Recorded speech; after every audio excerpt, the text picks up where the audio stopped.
Hey there, ever wonder about the Druids? You know those mysterious folks from ancient Celtic times? Well, their story starts way back, shrouded in mist, in the deep, deep woods. Their name itself just sounds ancient and wise, right? Think robed figures, maybe some mistletoe, and definitely a whole lot of secrets. But here's the thing, figuring out their real history is a bit like trying to catch smoke.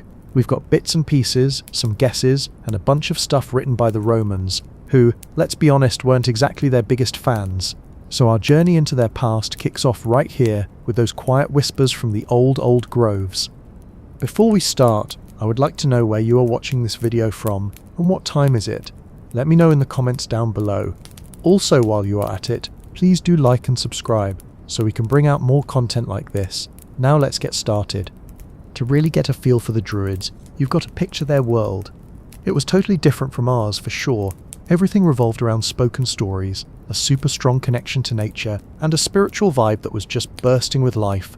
We're talking about the Iron Age, roughly from 800 BCE until the Romans came knocking. During that time, Celtic cultures were thriving all over Europe, from Ireland and Britain's Atlantic coasts across Gaul, that's modern France, into parts of Central Europe, and even stretching into Turkey. You had all these different Celtic tribes. They spoke similar languages, had cool art, and most importantly, shared a way of looking at the world that helped this special, learned group, the Druids, rise up. These weren't big, unified empires, though.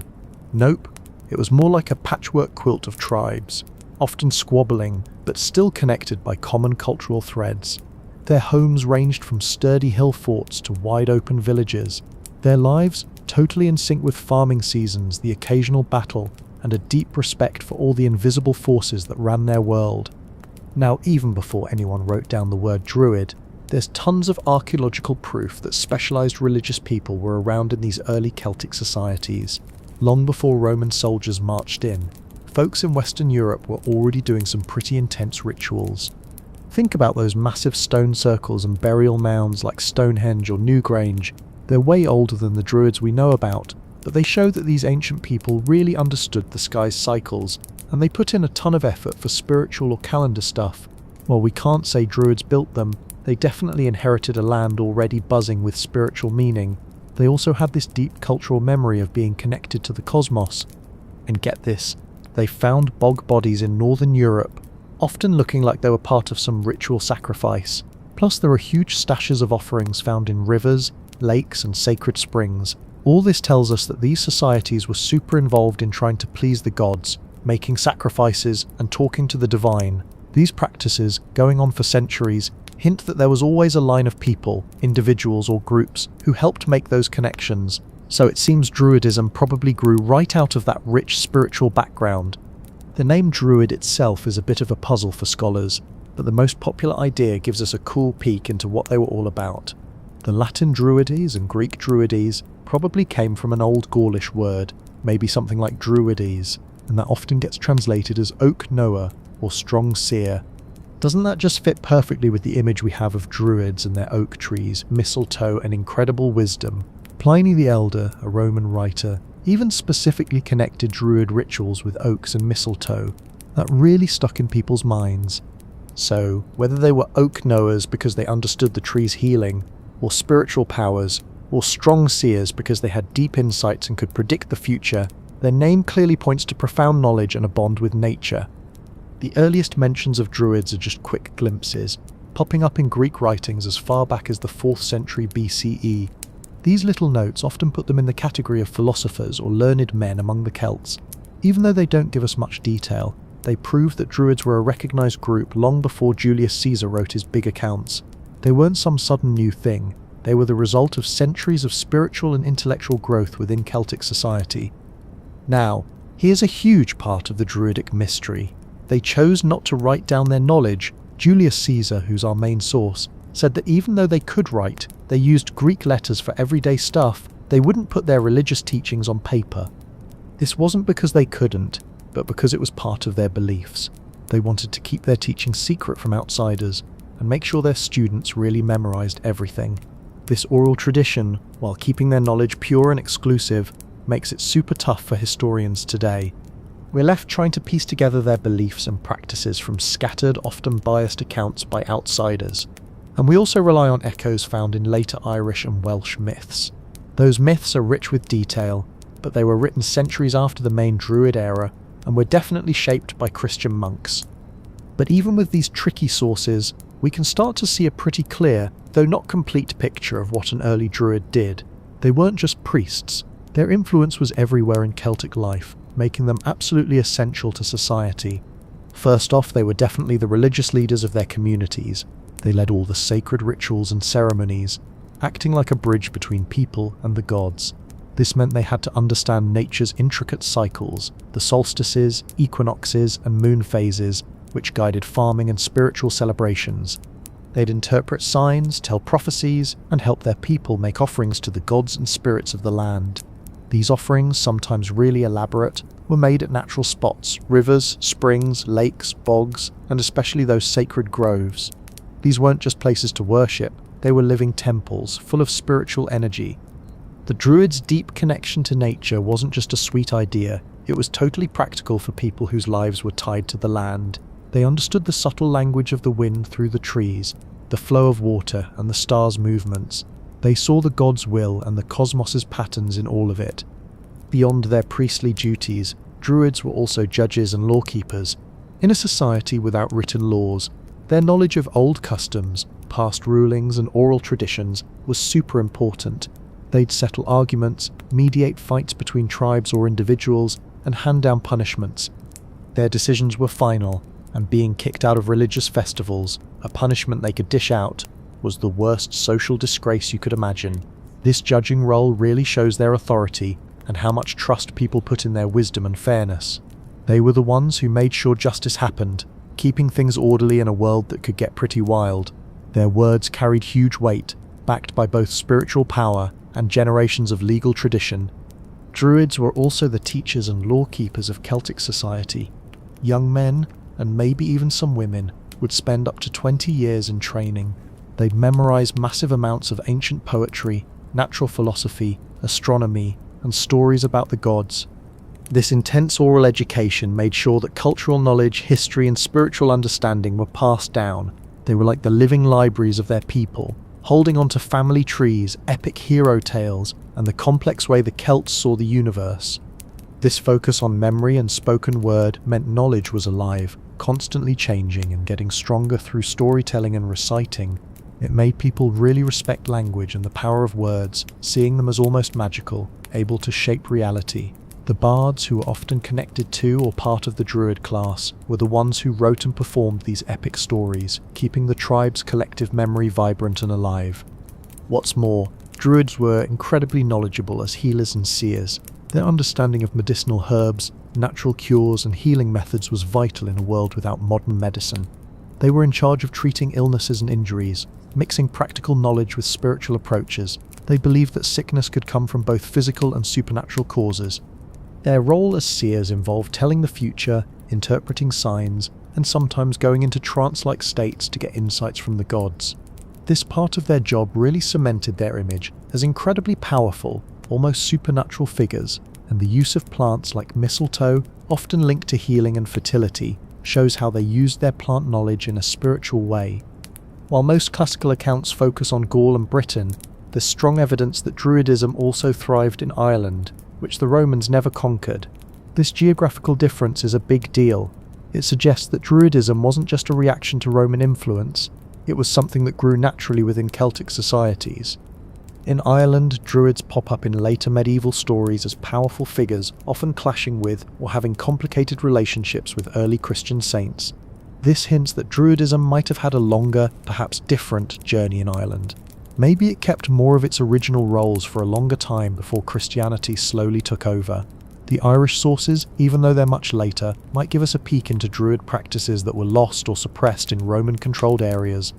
Trying to put together the whole history of the Druids is a massive challenge, precisely because of their oral tradition.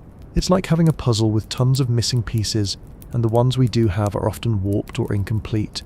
The Roman accounts, while super valuable, were written by conquerors who looked at Celtic practices with suspicion, fear, and sometimes even disgust. They really played up things like human sacrifice, which, even if it happened, might have been exaggerated for propaganda. Later medieval sources, while giving us a richer internal view, are filtered through a Christian perspective that often made pagan practices look evil. This double filter of outside observation and later reinterpretation makes a historian's job extra tricky. Understanding the biases in these sources is key to getting a balanced picture of the Druids. But despite all these challenges, by carefully digging through archaeological data, language studies, comparing myths, and those often conflicting written accounts, we can start to see what they were like. We see them emerging from the mists of prehistory, not as lonely mystics, but as essential parts of complex, lively societies. They were the brain and soul of the Celtic world, the protectors of ancient wisdom, the ones who spoke for the divine, and the judges of right and wrong. Their influence was huge, shaping the laws, social structures, and politics of ancient Gaul, Britain, and Ireland for centuries. Just imagine a young Celtic warrior, maybe back from a skirmish, asking a druid what a weird omen on the battlefield meant, or an old tribal leader bringing a tricky land dispute to the druid for a fair decision, knowing everyone would respect it. Picture a young student spending years memorizing everything, soaking up those huge oral traditions, the family lines of kings, how the stars moved, and what every plant and stone could do. These were the everyday realities of a society where the druid was right at the heart of community life, a figure people respected, marvelled at, and sometimes even feared. Their sacred groves, often in those in-between places, at the edge of forests, by rivers, or on hilltops, were their classrooms, their courtrooms, and their places of worship. Here, under the ancient trees, the Druids connected with the earth and sky, pulling power and insight from nature. Their rituals weren't just in grand buildings, they were deeply woven into the landscape itself. This showed how they saw the divine in every stream, every tree, and every stone. This deep understanding of nature, a major part of their beliefs, still feels powerful even today. The early Druids weren't all exactly alike either. There were probably differences in their practices and beliefs depending on the various Celtic tribes, but they seemed to share some core ideas, believing in the soul's immortality and reincarnation, respecting nature, and passing down knowledge by word of mouth. This shared intellectual and spiritual framework brought together the different Celtic lands, making the Druids a powerful, even if not centrally organised force. Their authority didn't come from military might, but from their perceived connection to the divine, their sharp minds, and their role as keepers of tradition. Their power was spiritual and intellectual, not military. They didn't have to fight in wars or pay taxes, which just shows how important they were. This privilege would have drawn many people to join them, either by choice or sent by their families, wanting the prestige and influence that came with being a druid. Those long years of training, often 2 decades, didn't just teach them a ton, they also created a strong, unified identity among the initiates.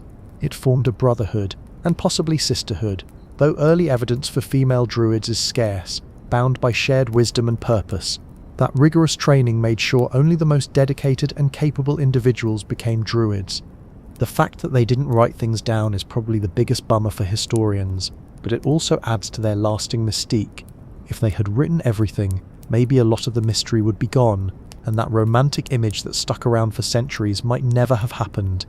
Instead, we're left to piece together their story, like archaeologists digging through old ruins, finding little bits and trying to figure out the whole picture. So, this first chapter is all about setting the scene, getting ready for the big story that unfolds as the Celtic world bumps up against the rising power of Rome, and the Druids face their toughest challenge yet. It's a tale of deep roots, incredible wisdom, and an influence that even in its earliest, most shadowy forms, really shaped the heart and soul of the ancient Celtic peoples. Those whispers from the old groves are faint, but they tell of a powerful, learned group totally in tune with the Earth's rhythms and the cosmos. And their legacy, it's still echoing through time. This journey into their history is about discovering, building a story from silence and echoes, and trying to truly understand these captivating figures. This was their golden age, a time when their influence was absolutely massive across the Celtic world. And guess who gives us the best peek into this period? The Romans, of all people. Yeah, I know, the Romans weren't exactly unbiased observers. They were conquerors after all, and they often saw the Celts, and especially the Druids, through a lens of suspicion, fear, and sometimes even outright disdain. Why? Well, the Romans liked order and control, and the Druids represented a powerful, independent authority that didn't fit neatly into their imperial plans. They often painted the Celts as wild barbarians, and highlighting supposed savage practices like human sacrifice helped justify their conquests. But despite their prejudices, guys like Julius Caesar, Cicero, Pliny the Elder, and Tacitus actually left us some incredibly valuable accounts. Caesar, a general on the ground, gave us first-hand those still Roman observations. Cicero, a lawyer and orator, mentioned them in his writings, and Pliny the Elder, a naturalist, talked about their connection to plants. Tacitus, a historian, later wrote about their suppression. They're our main sources, and even if we have to read between the lines a bit, they paint a pretty vivid picture. Caesar, for instance, spent a lot of time fighting in Gaul, and he was fascinated and maybe a little intimidated by the Druids. He wrote about them quite a bit in his commentaries on the Gallic War. He saw them as a powerful force, second only to the noblemen in Celtic society. And he wasn't wrong. Their authority wasn't based on military might or inherited wealth, but on their deep knowledge and spiritual connection. These Druids weren't just one-trick ponies either. Oh no, they had so many hats they wore. They were priests, sure, leading all the sacred ceremonies. Think about the big seasonal festivals like Samhain or Beltane, where the community would gather to honour the gods, ensure good harvests, or prepare for winter. The Druids were at the heart of these, guiding the rituals and making sure everything was done just right. But they were also the judges, settling disputes and keeping the peace. Imagine a world without written laws, where every argument, whether it was about land boundaries, stolen cattle, or even family feuds, had to be sorted out by someone everyone trusted. That was the Druids' job. They were like living legal codes, holding generations of precedent and tribal customs in their minds. Their word was law, literally. They were teachers too, passing down tons of knowledge to young Celtic folks. This wasn't just reading and writing, it was about memorizing epic poems, complex genealogies of kings and heroes, and the intricate stories of their gods. It was a huge undertaking, ensuring that the history and culture of their people lived on, passed from mind to mind. And healers, knowing all about herbs and natural remedies, they'd use plants like mistletoe, vervain, and various barks and roots to treat illnesses and injuries, blending practical medicine with spiritual healing. Plus, they were philosophers, thinkers, political advisors. Basically, they were the go-to experts for pretty much everything important in Celtic life. They were the intellectual elite, the wise ones who could offer counsel on everything from tribal alliances to the meaning of a strange dream. Pretty impressive, huh? Caesar even mentioned that they'd gather once a year in a special sacred spot in Gaul, in the territory of the Carnutes. This was supposedly the centre of all Gaul, and everyone would bring their legal squabbles there for the Druids to sort out. Can you imagine the scene? People travelling from far and wide, bringing their deepest grievances to this holy place, all waiting for the wisdom of the Druids. It must have been quite the spectacle, a massive assembly where the wisest folks decided everything. And when they made a decision, it was final. No appeals, no second chances. If someone dared to disobey a Druid's ruling, they'd be barred from sacrifices. That might not sound like a big deal to us today, but back then it was the absolute worst punishment. You'd be an outcast, cut off from the gods, from your community, from all religious and social life. You couldn't participate in rituals, couldn't attend gatherings, and were basically treated as if you didn't exist. Talk about serious consequences. It was a powerful tool for maintaining social order. The Roman writers also tell us a lot about their rituals. They often describe ceremonies held in those sacred groves we talked about, especially oak groves. These weren't just random trees, they were special holy places chosen for their natural power and ancient energy. They also revered natural spots like springs, rivers and lakes, seeing the divine in the very landscape itself. Every bubbling spring, every ancient tree, every dark pool held a spirit, and the Druids knew how to connect with them. Now, let's talk about the elephant in the room: human sacrifice. Roman accounts, especially Caesar's, mention the Druids practicing human sacrifice, sometimes using those famous wicker men filled with people and set on fire. It's a pretty gruesome image, and it's something historians still debate. Were the Romans exaggerating for propaganda, trying to make the Celts look barbaric and justify their conquests? Or was it a real, albeit rare, practice, perhaps for very grave situations like famine or war, or involving criminals captured in battle? Caesar claimed they preferred to sacrifice criminals, but would use innocents if necessary. It's hard to say for sure, but it's definitely a dark stain on their historical portrayal. and it's a topic that continues to spark controversy. Beyond the rituals, the Druids had a deep understanding of the cosmos. They were keen astronomers and used a sophisticated calendar like the famous Coligny calendar found in France. This wasn't just for telling time, it was crucial for their religious observances and agricultural cycles. This lunar solar calendar, with its complex calculations, shows just how advanced their astronomical knowledge was. They knew the solstices, the equinoxes, and the moon phases like the back of their hand. They were truly connected to the rhythms of the universe, seeing divine patterns in the stars and the seasons. Their knowledge wasn't just about the stars, though.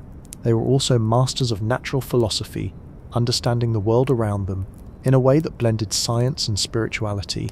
They pondered the nature of the universe, the elements, and the interconnectedness of all living things, and they believed in the immortality of the soul, and that it would pass from one body to another after death.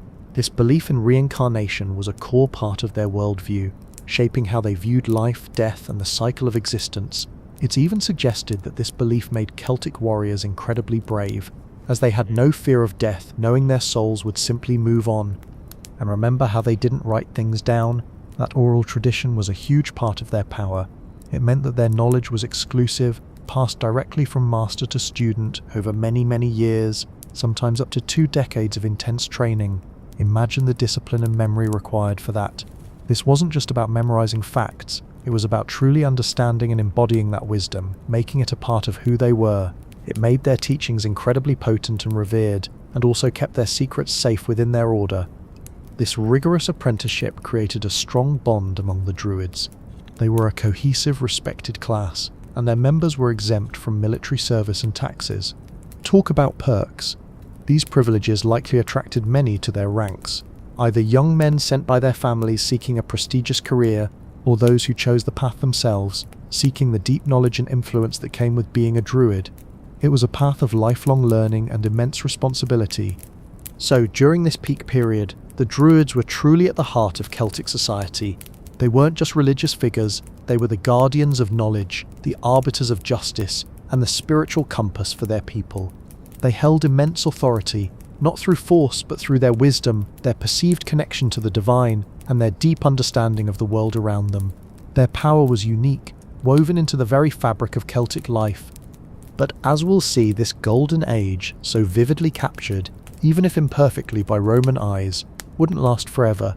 The shadow of the Roman Empire was growing, and a clash of cultures was inevitable.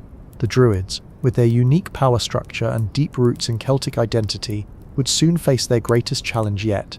Their very existence and the traditions they upheld would be tested by an empire that sought to assimilate all conquered peoples. But for now, let's just appreciate them in their prime, guiding their people through the ancient world with their wisdom and their connection to the unseen.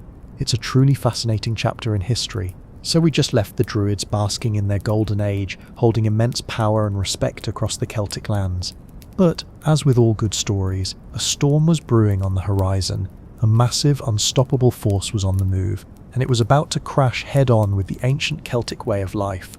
We're talking, of course, about the Roman Empire, and for the Druids this was the beginning of their greatest challenge, a time of suppression and profound transformation. The Romans were relentless, weren't they? Their legions were like a conquering tide, sweeping across Europe with incredible efficiency and military might. First, they swallowed up Gaul, piece by piece, in a series of brutal campaigns led by none other than Julius Caesar himself. Then they set their sights on Britain. This wasn't just about expanding their territory, it was about imposing their way of life, their laws, and their gods on everyone they conquered. And that's where the Druids became a huge problem for them. See, the Romans loved order. They loved clear hierarchies, written laws, and a centralized authority. Usually that meant Rome itself. The Druids, with their independent power, their oral traditions, and their ability to rally tribes, were a direct threat to everything the Romans stood for. Imagine trying to control a newly conquered land when its spiritual and intellectual leaders aren't on your payroll and can stir up resistance. The Druids were seen as the very heart of Celtic identity and resistance, a symbol of defiance against Roman rule. They were the glue that held many Celtic societies together, and if Rome wanted to truly assimilate these lands, that glue had to be dissolved. So the Roman emperors didn't waste any time. Augustus, Tiberius, and Claudius in particular issued decrees and implemented policies specifically aimed at stamping out Druidism. It wasn't just a casual disapproval, it was a systematic effort to dismantle their power structure. They saw Druidic practices as barbaric and superstitious, especially those rumours of human sacrifice, which, whether true or exaggerated, certainly made for great propaganda to justify their actions. They wanted to replace the Druids' authority with Roman magistrates, Roman priests, and Roman ways of thinking. One of the most dramatic and symbolic moments in this suppression happened in Britain, on the island of Mona, which we know today as Anglesey, off the coast of Wales. This place was considered a major stronghold for the Druids, a sacred sanctuary, perhaps even a training ground or a central meeting point. In 60 or 61 CE, the Roman governor Suetonius Paullinus launched a full-scale assault on Mona. Can you picture it? The Roman soldiers, disciplined and heavily armed, landing on the shores, ready for battle. And what did they find? Not just warriors, but, as Tacitus described it, women with dishevelled hair, dressed in black like furies, waving torches, and druids with their hands raised to the sky, uttering terrible curses. It must have been a terrifying sight, a clash of two utterly different worlds. The Romans, however, were not easily deterred. They pushed through, massacring the defenders, cutting down the sacred groves, and destroying the altars.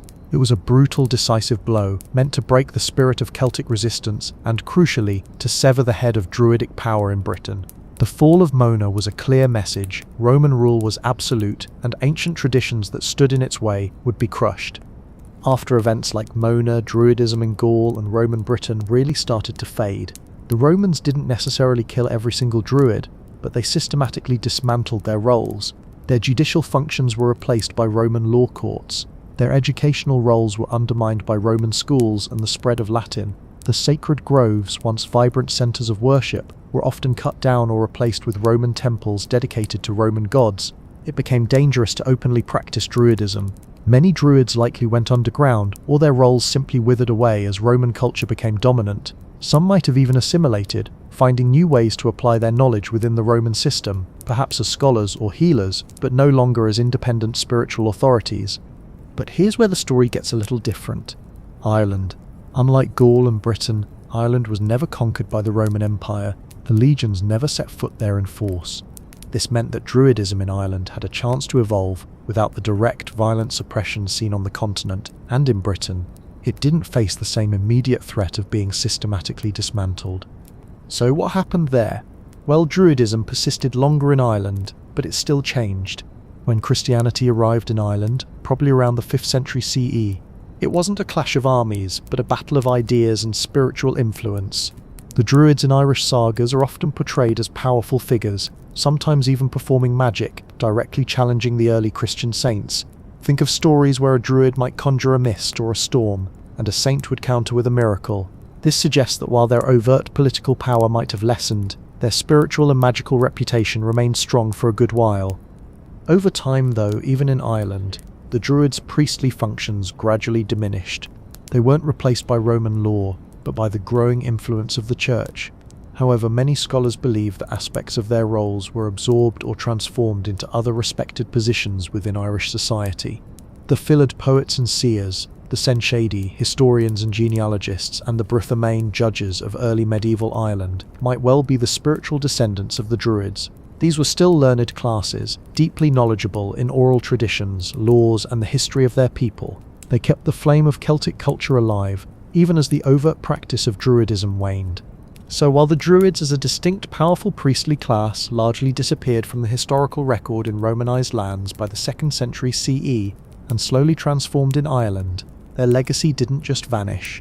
Their knowledge, their reverence for nature, and their deep connection to Celtic identity continue to echo through the centuries. The shadow of the Roman eagle certainly brought an end to their golden age, but it also forced a transformation, ensuring that elements of their wisdom would survive, albeit in new forms.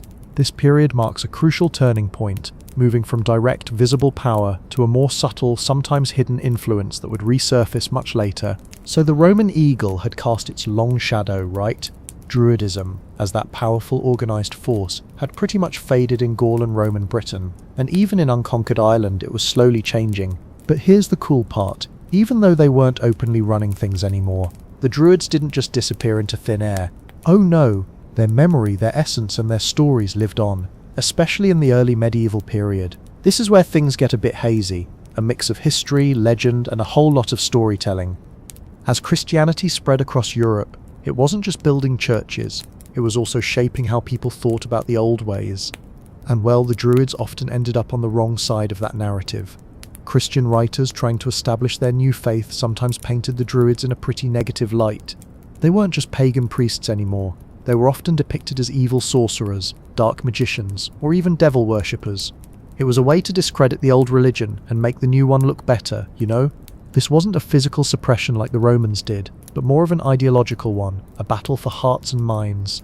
They took the Druids' impressive skills, their knowledge of nature, their ability to interpret signs, their healing arts, and twisted them into something sinister, something to be feared and rejected. Imagine a Druid's wise counsel being reframed as demonic whispers, or their herbal remedies as dark potions. This shift in portrayal was super effective in turning people away from the old ways and towards the new Christian doctrine. But even with that spin, the Druids kept popping up in stories, especially in Ireland. Since Ireland largely avoided Roman rule, its Celtic traditions had more room to breathe and evolve. When Christianity arrived there, it wasn't a sudden violent overthrow. Instead, it was often a fascinating clash of spiritual titans. The early Christian saints in Irish sagas frequently find themselves up against powerful druids. These druids aren't just wise old men, they're often portrayed as masters of magic, able to conjure mists, summon storms, or even transform themselves. Think about famous tales like those involving St. Patrick. In some versions of his story, he directly confronts druids who use their powers to try and stop him, perhaps by creating a magical fog to hide a pagan king, or by bringing down a sudden snowfall. The saint, of course, would then perform an even greater miracle to show God's greater power, like making the fog lift or the snow melt instantly. But the very existence of these magical druid figures in the stories tells us something important. It shows that even centuries after their prime, the memory of their spiritual authority and their perceived magical abilities was still very much alive in the collective imagination. These aren't historical accounts, mind you, but they reflect how the Irish people remembered and understood their ancient spiritual leaders, seeing them as formidable forces of nature and magic. These stories served a dual purpose. They showcased the power of the new Christian faith, but they also, perhaps unintentionally, kept the legend of the powerful druid alive. This is where the magician trope really takes hold. The druid, who was once a multifaceted priest, judge and teacher, increasingly became known primarily as a sorcerer or a spellcaster in folklore. Their deep knowledge of natural philosophy and astronomy got reinterpreted as magic. Their ability to interpret omens became prophecy in a more mystical sense, often associated with foretelling doom or hidden secrets. It's a fascinating shift, showing how their legacy morphed as direct memory faded and legend took over. This wasn't unique to the Druids either. Many ancient pagan religious figures across Europe were similarly recategorized as witches or sorcerers in the medieval Christian worldview. It was a way to explain their power without acknowledging its spiritual legitimacy. The lines between the Druids and other learned classes also started to blur. Remember the Fillid, poets and seers, the Senchaidi, historians and genealogists, and the Brithamane, judges, in early medieval Ireland? Many scholars believe these groups were the direct descendants of the Druids, carrying on specific aspects of their ancient roles. The Fillid, for example, were masters of oral tradition, poetry and prophecy, skills that sound a lot like what Druids did. They were highly respected, often acting as advisors to kings, and their words were believed to have immense power, sometimes even to curse. They underwent rigorous training, much like the Druids, spending years memorizing vast amounts of lore. The Senchaidi preserved the tribal histories and genealogies, ensuring that the lineage of kings and the stories of their people were never forgotten, just as Druids were said to do. They were the living archives crucial for maintaining social order and identity, and the Brithamane continued to uphold the ancient laws known as Brehon law in Ireland. These judges were experts in a complex system of oral law, arbitrating disputes and maintaining justice, echoing the Druids' judicial functions. They were the keepers of legal wisdom, ensuring fairness and order within the community. So while the title Druid might have become less common, the functions they performed didn't vanish. They simply got absorbed into other respected professions. It's like their spirit lived on in these new roles, keeping the flame of Celtic culture and knowledge flickering, even in a changing world. They were the ones who ensured that the epic tales of heroes, the complex legal customs, and the ancient wisdom weren't totally lost. These new classes, though Christian, still valued the deep learning and oral traditions that had been so central to the Druidic way of life. And speaking of enduring figures, this is also where we start to see connections to legendary characters like Merlin. While the earliest stories of Merlin don't always explicitly call him a druid, he absolutely embodies many qualities we associate with them. He's a wise old man, a powerful magician, a seer, and deeply connected to the natural world and ancient knowledge. He advises kings, understands the secrets of the land, and wields a mystical power that feels very much in line with the druidic tradition. Think about his connection to the wild, his ability to shapeshift, or his profound understanding of prophecy and the movements of the stars, all traits that echo the ancient Druids. The Arthurian legends, which became incredibly popular in the Middle Ages and spread throughout Europe, helped to keep this archetype of the powerful Celtic mystic alive and well in the European imagination. Merlin, in many ways, became the ultimate symbol of that ancient mysterious wisdom that the Druids represented. He was the bridge between the old pagan world and the emerging Christian one, a figure of immense power and enigma, much like the Druids themselves. His popularity ensured that the idea of a wise, nature-connected, and magically potent figure from Celtic antiquity never truly faded from public consciousness.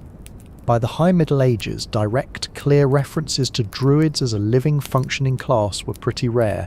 They had largely slipped into the realm of legend and folklore, their true historical roles overshadowed by centuries of reinterpretation.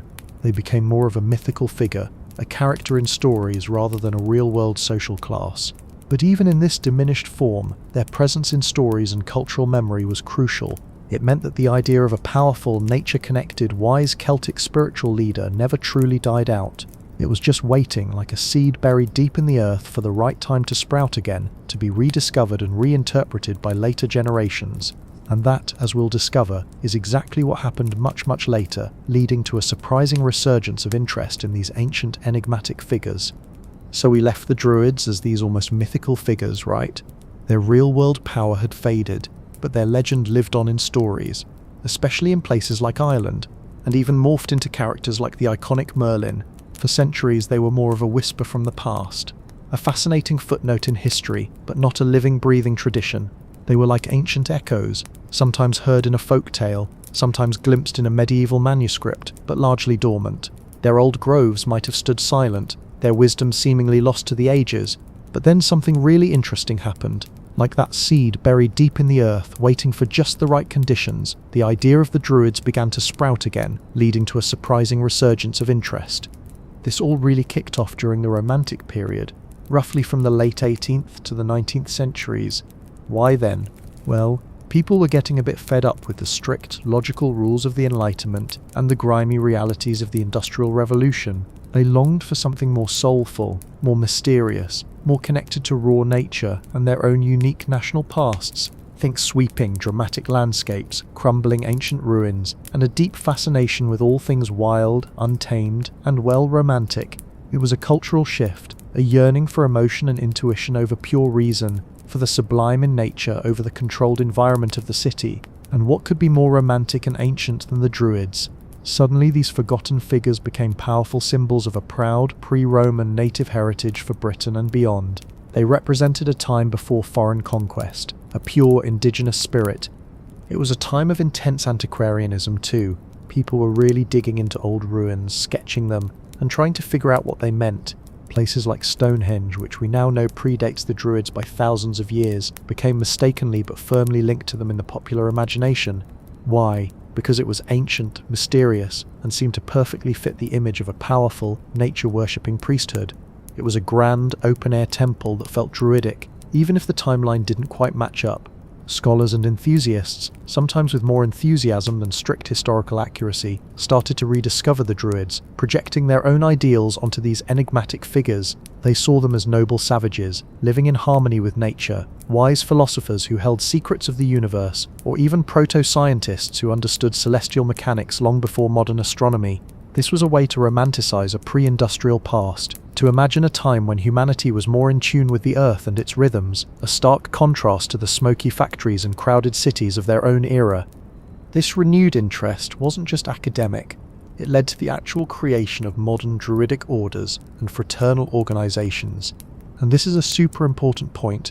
These weren't direct, unbroken lines from the ancient Druids. Remember, the oral tradition was lost, and there were no written records from the Druids themselves. so there's no secret handshake passed down from 50 BCE. Instead, these new groups were built on a blend of historical fragments, like those Roman accounts, imaginative reconstruction, and a strong sense of nationalistic pride. People were looking for a unique cultural identity, especially in places like Wales, where a distinct heritage was being celebrated.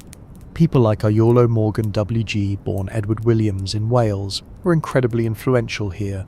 He was a poet, a stonemason, and a passionate antiquarian who lived from 1747 to 1826. Iolo was deeply committed to preserving and promoting Welsh culture and language, and he truly believed he was uncovering ancient Druidic wisdom. He discovered and even created some texts and traditions that he claimed were ancient Druidic lore, like the Bardus, a collection of supposed Druidic teachings. He even organised elaborate Gorsedd ceremonies, gatherings of bards and druids, which he presented as ancient revivals. Even though later scholarship showed some of his claims were, shall we say, creative, he sometimes blended genuine folklore with his own interpretations and even outright inventions. His work had a massive, undeniable impact on shaping modern Druidry and its connection to Welsh identity. He essentially provided a foundational framework, a narrative, and a set of ceremonies and symbols that people could latch onto, giving the nascent movement a tangible form. His influence was so profound that many modern Druidic traditions can trace elements of their practice directly back to his creative endeavours. So, what does modern Neo-Druidry look like today? Well, it's pretty diverse, which is cool. You've got groups that are more focused on scholarly study and historical reconstruction, like the Order of Bards, Ovates and Druids, OBOD, which encourages deep learning and personal exploration. These groups meticulously sift through archaeological findings, linguistic analysis, and classical texts, trying to piece together what the ancient Druids might have been like based on the best available evidence, often acknowledging the gaps in our knowledge. They might focus on understanding Celtic languages, ancient astronomy, or the social structures of Iron Age tribes. Then you have others that are more spiritual and nature-focused, drawing inspiration directly from Celtic mythology, the cycles of the seasons, and a deep, intuitive reverence for the earth. They might hold ceremonies outdoors, often in groves or near ancient sites like stone circles, even if the historical link is tenuous, celebrating solstices, equinoxes, and other natural festivals like Beltane, May Day, or Samhain, Halloween's ancestor. These rituals often involve honouring the elements, earth, air, fire, water, and connecting with the spirit of the land. A big part of modern Druidry is its focus on nature. It's often seen as an earth-centred spirituality, emphasising ecological awareness and environmental activism. Many modern Druids feel a strong calling to protect the planet, seeing it as a sacred entity, a living being that deserves respect and care. This resonates powerfully with the ancient Druids' perceived connection to the land and their use of natural spaces for worship. It's a way of bringing ancient wisdom, the idea of living in harmony with nature, directly into a very modern concern, like climate change or habitat destruction. You'll often find modern Druids involved in conservation efforts, protests against environmental damage, or simply advocating for a more sustainable way of life. Ancestral reverence is another key component. Modern Druids often honour their ancestors, both personal and cultural, seeing themselves as part of a long lineage stretching back through time. This ties back to the ancient Druids' role as lore keepers and genealogists, preserving the history of their people. This might involve creating ancestor altars, telling family stories, or performing rituals to connect with those who came before. There's also a strong emphasis on personal growth, creativity, and finding inspiration, often referred to as awini, a Welsh word meaning flowing spirit or inspiration. It's about connecting with that inner spark of creativity and wisdom, whether through poetry, music, art, or simply moments of profound insight experienced in nature. It's a journey of self-discovery and spiritual awakening. While the ancient Druids were polytheistic, worshipping a pantheon of Celtic gods, modern Druidry can be quite varied in its approach to deity. Some modern Druids might honour specific Celtic gods and goddesses like Lo, the master craftsman and warrior, Brigid, goddess of poetry, healing and smithcraft, or Cernunnos, the horned god of nature and fertility. Others might focus on a more pantheistic view, seeing the divine in all of nature, where every tree, rock and stream holds a piece of the sacred. Still others might even embrace a monotheistic perspective, believing in a single creative force, often referred to as the Great Spirit or similar. The beauty of it is its adaptability and the personal journey it offers. It's less about rigid dogma and more about finding your own connection to the spiritual and natural worlds, making it a very inclusive path for many. The enduring appeal of the Druids is truly fascinating. Why do these enigmatic figures continue to captivate our imaginations, even with all the historical uncertainties? Perhaps it's their perceived connection to a wilder, more magical past, a time before concrete and screens, when humanity lived closer to the earth. Maybe it's the idea of a wisdom tradition deeply rooted in nature, something we often feel profoundly disconnected from in our modern technological world. We yearn for that lost connection, that sense of ancient knowledge. They represent a sense of mystery, an ancient wisdom that feels both powerful and elusive, a secret waiting to be rediscovered. They've popped up in popular culture too, from fantasy novels like the Iron Druid Chronicles and the Mists of Avalon, to video games like World of Warcraft and Assassin's Creed Valhalla, and even movies and TV shows, often as wise mentors, powerful magic users, or guardians of ancient secrets. These portrayals, while often more fantasy than historical fact, further cement their place in our collective consciousness. The image of the Druid, whether historically accurate or romantically reimagined, continues to resonate because it taps into a universal human longing for connection to the natural world, to ancient wisdom, and to a sense of magic that feels just beyond our grasp. It's a powerful archetype that speaks to something deep within us. So from those first whispers in the ancient groves, through their powerful zenith, their Roman suppression, their lingering presence in medieval lore, and finally to their surprising resurgence in modern times, the story of the Druids is a testament to the enduring power of ideas and cultural memory. They may have changed forms, their practices adapted, and their image reinterpreted, but the essence of the oak knower or strong seer continues to inspire. They remind us of a profound connection to the land, to wisdom, and to the timeless mysteries of existence. And that, my friend, brings us to the end of our journey through the entire history of the Druids.